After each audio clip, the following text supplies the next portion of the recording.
guys, I survived Anatomy and Physiology 1 and 2, and this is how I did it. I'm going to start this video off by giving you some background information about myself and just my overall thoughts and experience while taking both courses. I'm going to then move on to what I specifically did to be successful in these courses, and finally just go over some take-home points, things to keep in mind to really get that A, get that 4.0. Also, just a heads up, I'll be looking down at my lap from time to time because I have my notes here. I took Anatomy and Physiology 1 back in fall of 2019. I then took Anatomy and Physiology 2 in spring of 2020. I took it with the same professor, and this really worked out for me. I'm taking my prerequisites for nursing, so that's why I'm taking these courses. My overall thoughts are Anatomy and Physiology is all about memorization. That's really what will help you succeed in this classroom.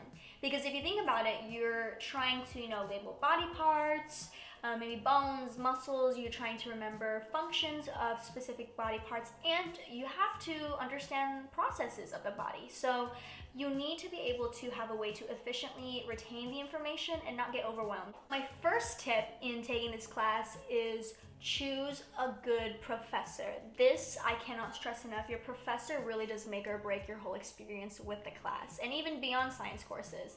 I used Rate My Professor to look up my professor and really get in the pros and the cons. The comments specifically mentioned that he was lecture heavy, presentation heavy, and he was also pretty funny. So to me, that was great. I don't mind lectures. I love a bit of humor, so this is what worked out for me. You want to be strategic with who you take this class with.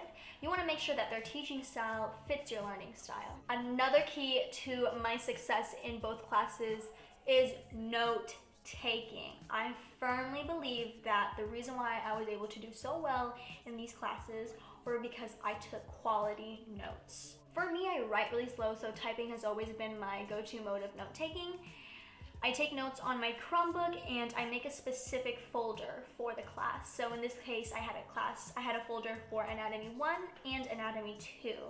From there, I make folders for lab and lecture notes, and I group my lecture notes based on exams. So for this folder, I have chapters 1 through 4 because this was on our first exam. You'll see that I have 2 sets of notes for each chapter. So I have my in-class notes, and then I have my condensed notes version. So my in-class notes are what I take while I'm sitting down in the class, while I'm listening to lecture, and then my condensed notes are only the information that's relevant for the test. How I know what to put in this document is simply what the teacher says. If he's constantly reiterating something, if he's literally saying, hey, this will show up on the test, that is what I'll transfer over. If your professor isn't clear, I would stick to having the main ideas. Back when school was in person, I would take a recording of each lecture. So I bought a recorder from Walmart for like 20 bucks, and then I would record the lesson while taking notes. After the lecture, I would go home and listen to the recording and just make sure that I didn't miss anything. And in specific with my professor, he would tell us, the way that I'm telling you this is how you're going to see it on the test. So in the test, when we had, for example, a free response that said, describe the Krebs cycle, I could say it the way that he spoke it because I had listened to the lecture enough times. And this actually didn't change when we moved to online class. If anything, it was easier because my professor uploaded our lectures on YouTube. So on half of my screen, I would have the YouTube lecture, and then the other half, I would have my notes. So I'd open up the YouTube transcript and I just listen to the lecture in 2 times speed, and then I just take notes from there. The way I took notes was through my own Cornell style. So I had the chapter name on top. I had 2 boxes directly below it, which were labeled important info and homework. This would be stuff like, hey, remember that you have a midterm tomorrow, etc. And as the semester went by, especially for my Anatomy 1 class, I would just put anything funny my friends would say. Then below that is where I had my actual notes for the lecture. So on the left-hand column, I would have the topic, and on the right-hand column, I would have the information that went with it. Again, his lecture style was pretty easy for me to organize the information. He would say, this is our topic, and these are the notes that go with it. So for those of you who are taking A&P or already in A&P, you'll know that the class is divided into lecture and lab. So what I mentioned just before this was everything that I did for success in note-taking in lecture.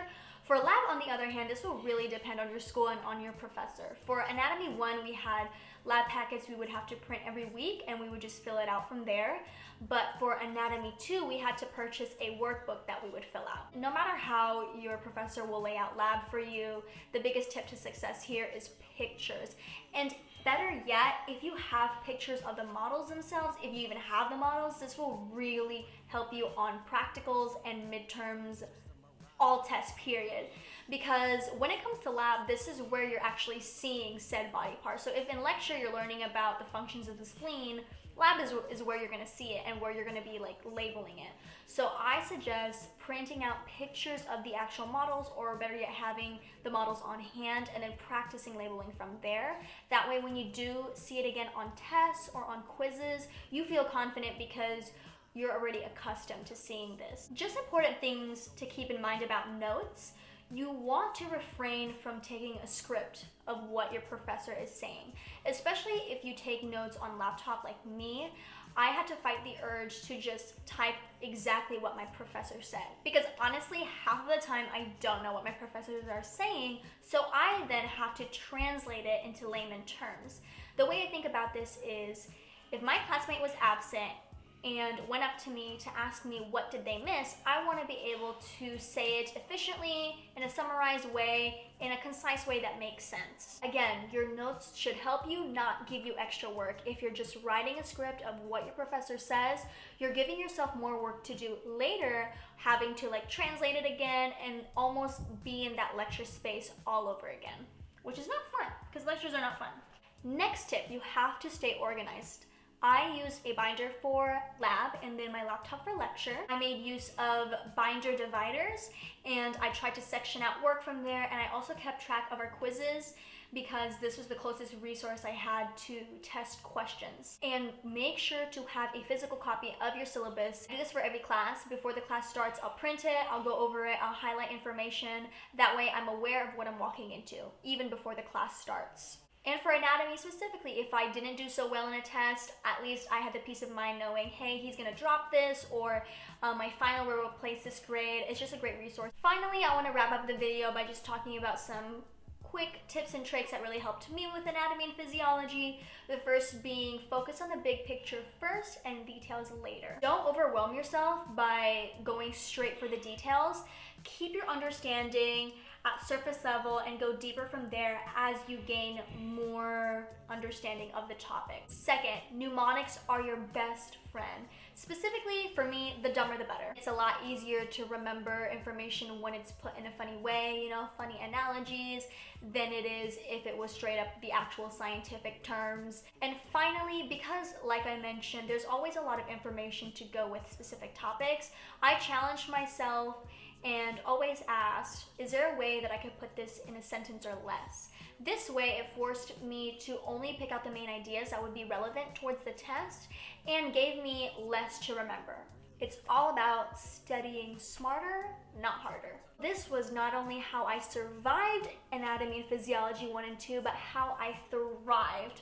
I'm really glad that I was able to find my footing when I took this class, and I hope that by watching this video, it set you guys up for success if you're planning it on taking it anytime soon, or you're currently taking it right now and are kind of lost. I hope you're able to implement my advice and my ideas so that you can succeed in Anatomy and Physiology 1 and 2 as well. Don't forget to comment, like, and subscribe, and I'll see you guys next time.